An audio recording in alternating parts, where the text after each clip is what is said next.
I'm Maya Tamayo. I'm the co-founder and acting executive director of Bayi Inc.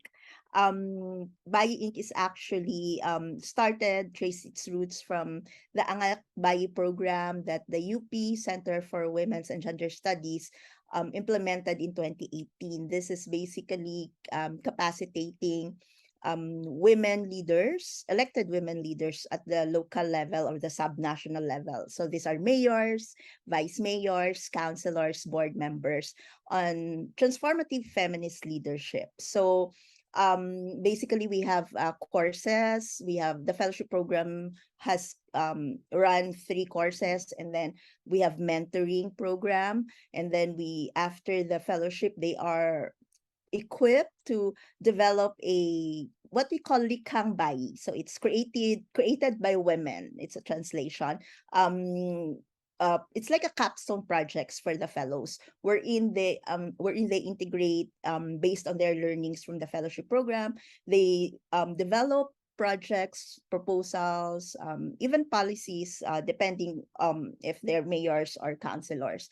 So if they're in the legislative area, they develop policies that would address pressing gender issues that they've identified also throughout the fellowship program. So currently we're on our 4th year. We just recently concluded the first course of our Angat Bayi Political Empowerment Fellowship Program um, for this year, which focused on Visayas and Mindanao and the BARM area.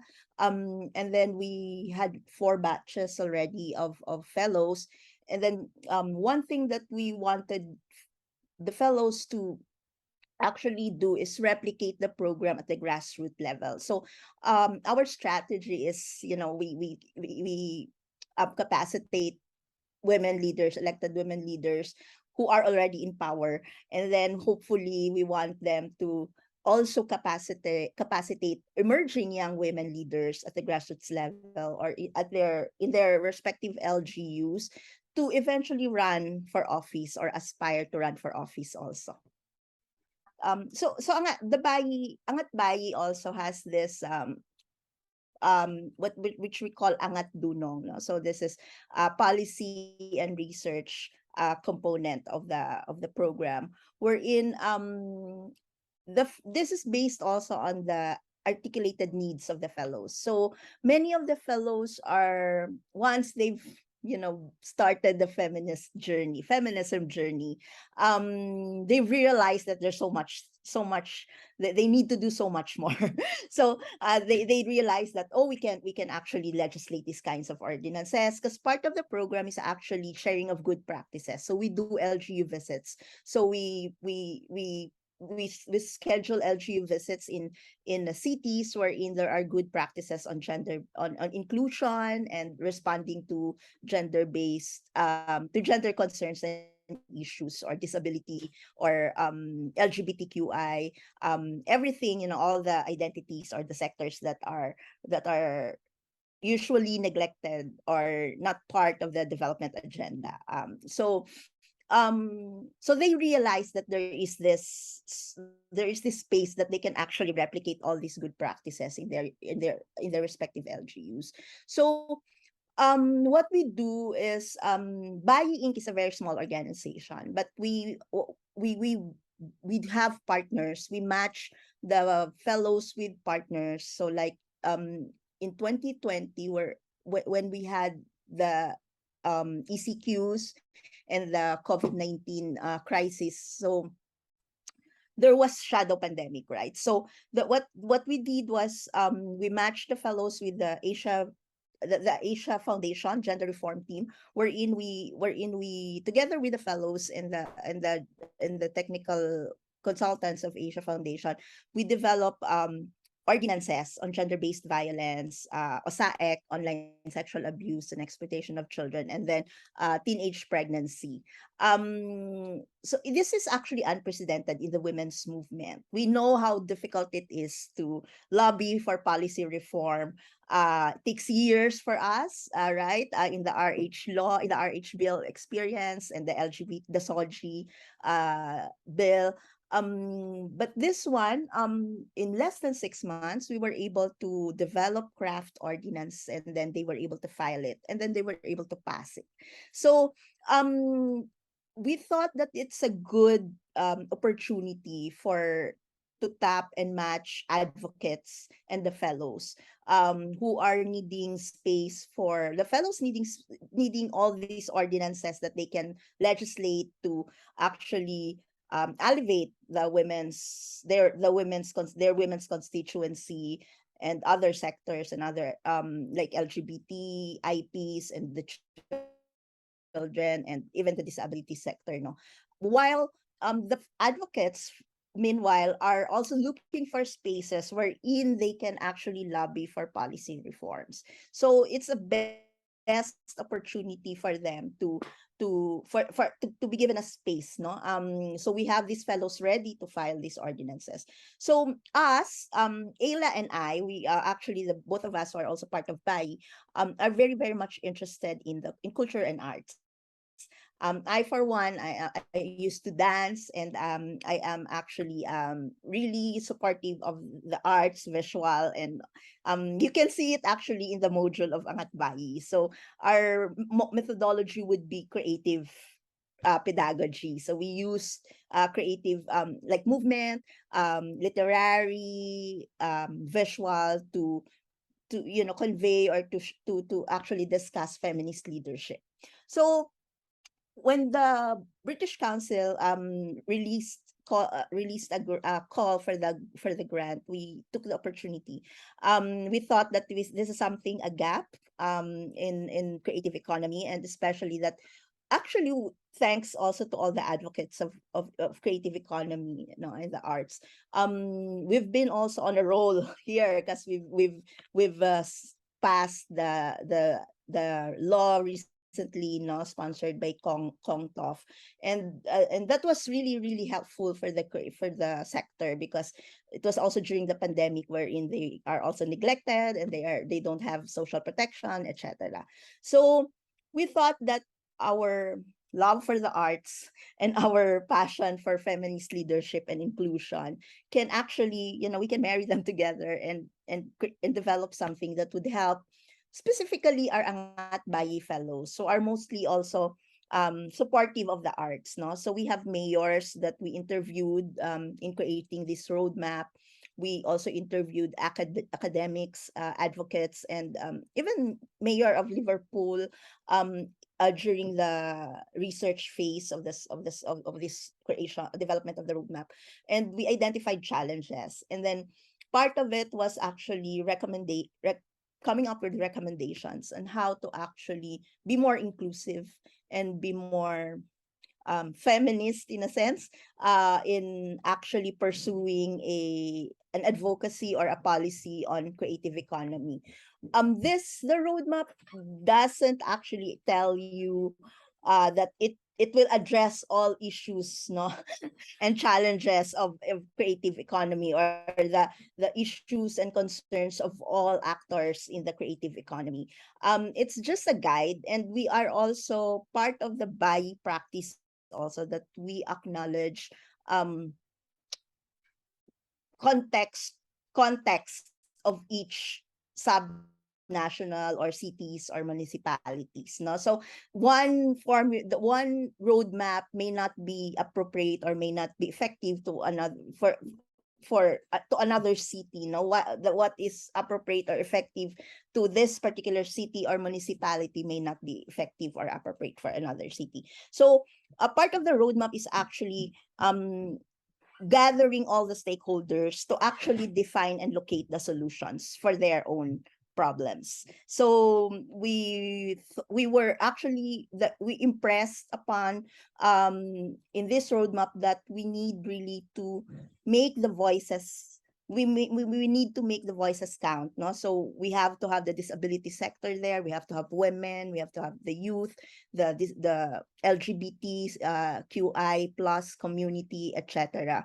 um and this is not just inviting them to a stakeholders meeting, but this is also trying to make it provide an enabling space. So you cannot just invite women to come and say what's the problem, or what are your concerns in the creative economy, when we know all these women who do the weaving, for example, actually have children. And when you invite them to a Saturday meeting, who most of the women would be, washing clothes, would be probably taking care of their children, with and then asking them to come, you'd be you'd there the probability of them coming is very low, no? So what we wanted was, hopefully the LGUs, the policymakers, would provide a space for them to actually be able to come and be able to join the discussion, and be part of the decision making, without um problematizing how they will take care of their kids, no? So if we can provide um daycare services for that particular consultation, then that would be best. Or inviting disability sector in the consultation, but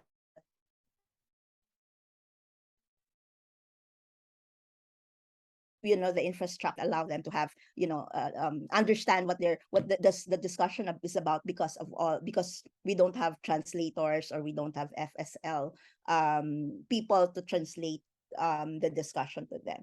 So basically, that's really at the heart of it.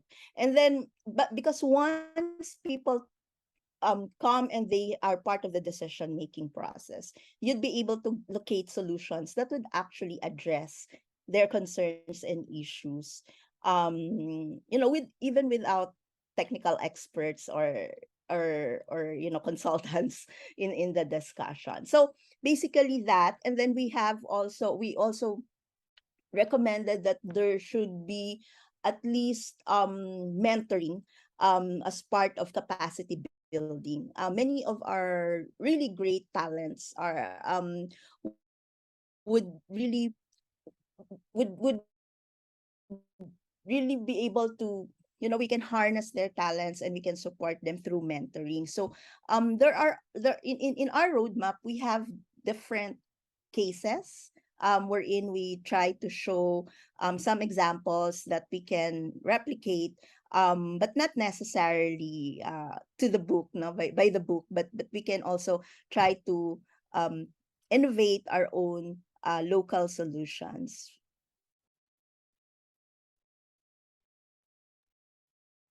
What were the challenges that you encountered when you were doing the research? Like what do you think are the obstacles um in terms of existing laws and policies, for example? What, and then obviously you've mentioned some two of the, the mentoring, and then the allowing of like giving the people themselves agency to participate, and like the ability to be part of the lawmaking process, no?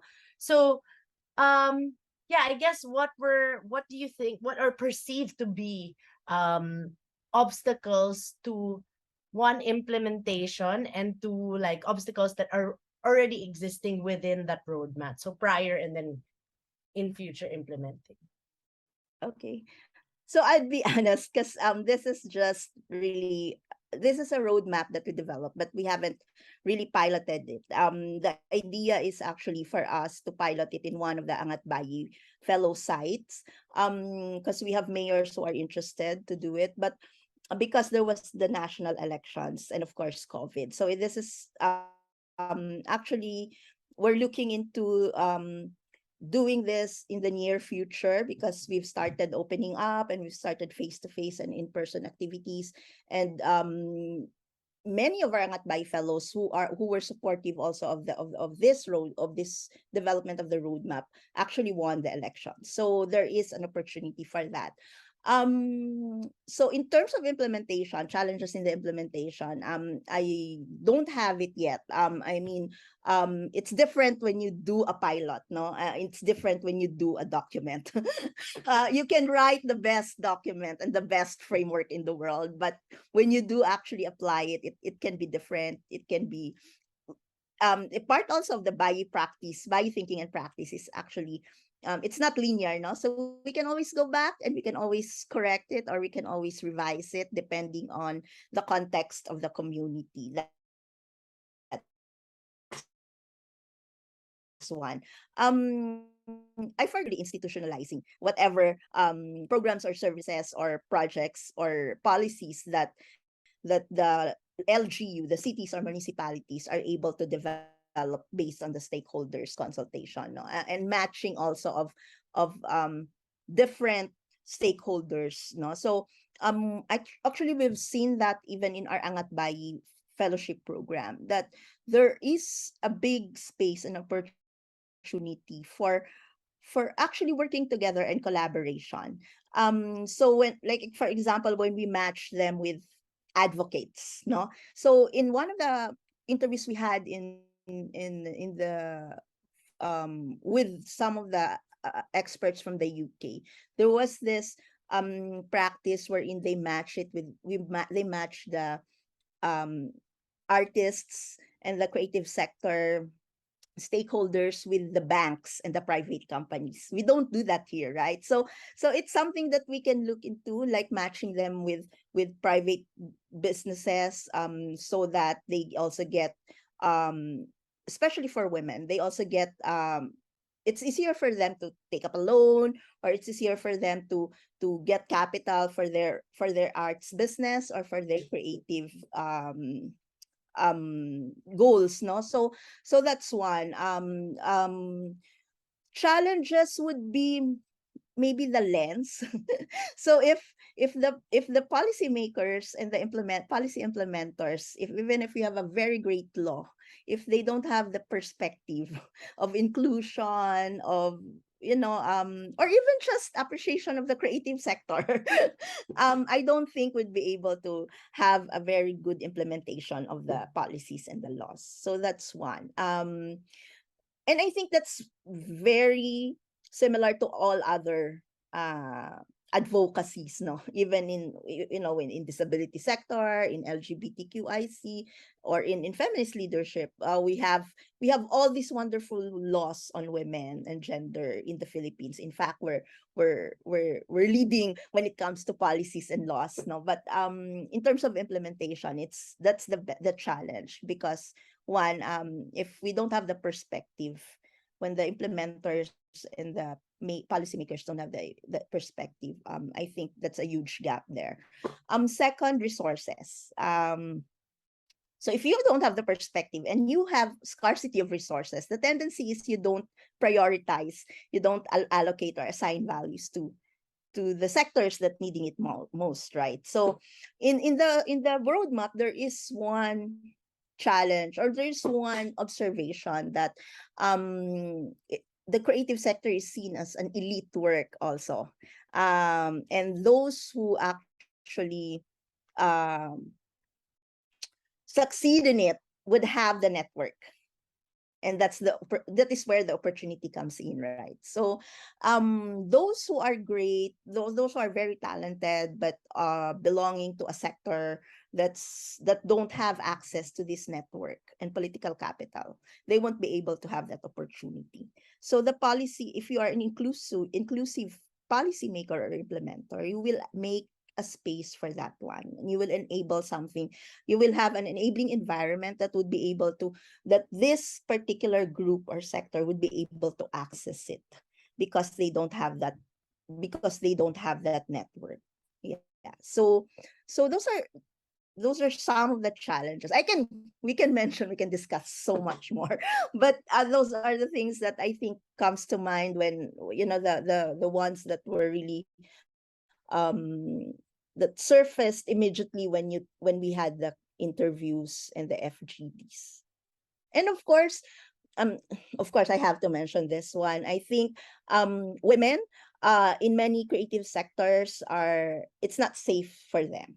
The space is not safe, no? So we have gender-based violence, we have violence against women, sexual harassments, even rape, sexist remarks. So if the space is not safe, even, these are the same with the political environment, right? So when we do feminist leadership with Angat Bayi fellows, these are very common observations and experiences that we hear from the different fellows. So if the space is not safe, tendency is women will not be able to flourish in that space.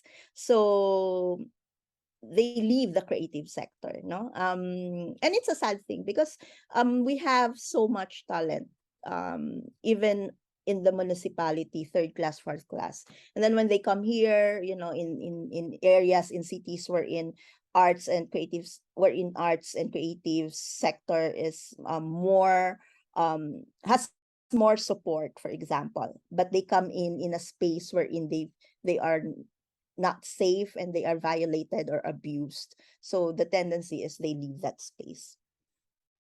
So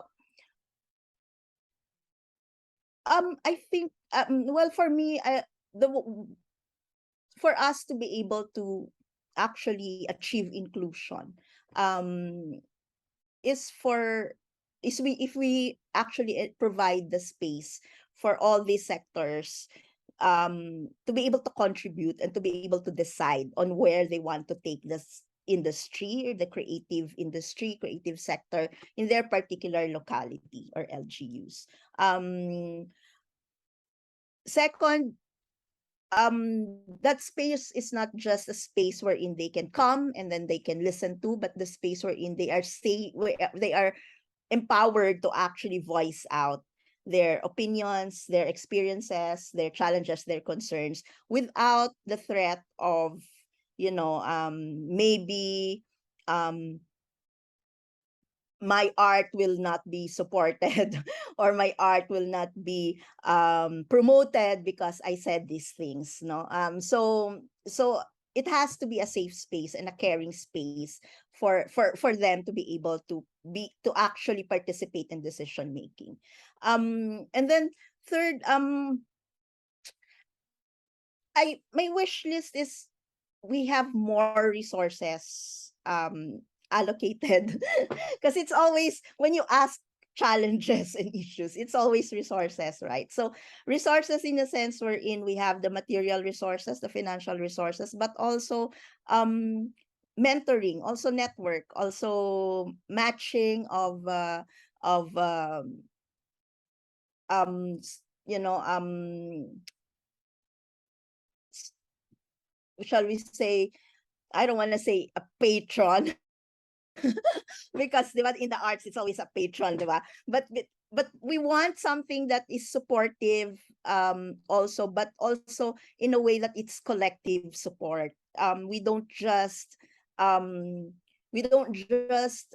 support particularly one person and then they get to be famous and get to be empowered. We want to support the community that actually composed, that actually are part of the whole creative sector. So if we have women weavers, we want to support the whole women weavers community, not just one, because she was the one, featured in an article, or the one who had something, um who led this particular group, because we all know that that a community is not just the leader, right? The community is everyone who works for the particular sector, particular um organization that they are part of, no. So if it's weaving, if it's graphic designs, if it's dance, if it's music, we want everyone in that community to be able to access all the material resources, the network, and the mentoring programs that the government will provide. Just thinking like, how do you think it is possible to implement the roadmap beyond the people who are your fellows? Like how possible do you think it will be to approach government to include it as a policy suggestion? Because for example, I know you drafted it for your fellows and for specific constituents, or not constituents, specific persons in power, but how much of a possibility is it that this can be applied beyond, and what do you think will deter it from being implemented? Well, actually, that's really a great news, right? If beyond our fellows, other LGU officials, other local government officials would want to implement the roadmap. Um, and we are happy to, share the material. We're happy to assist, etc. Um, so if you're asking of, how is it possible? It is possible if they are open to it. And I think that we will go back to the question of perspective. So, if the LGU, because the inclusion, no, there what we learned with Angat Bayi is that there are so many local government officials that are actually doing really great work at the ground level. We just don't hear about them because the news would always cover national officials.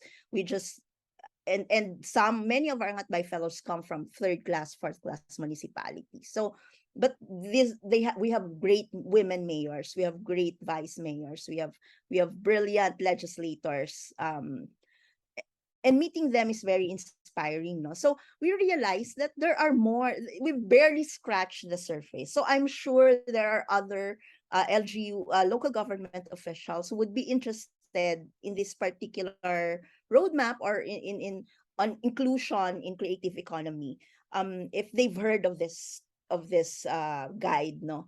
Um, so I don't I think that is a huge possibility. That's not really impossible.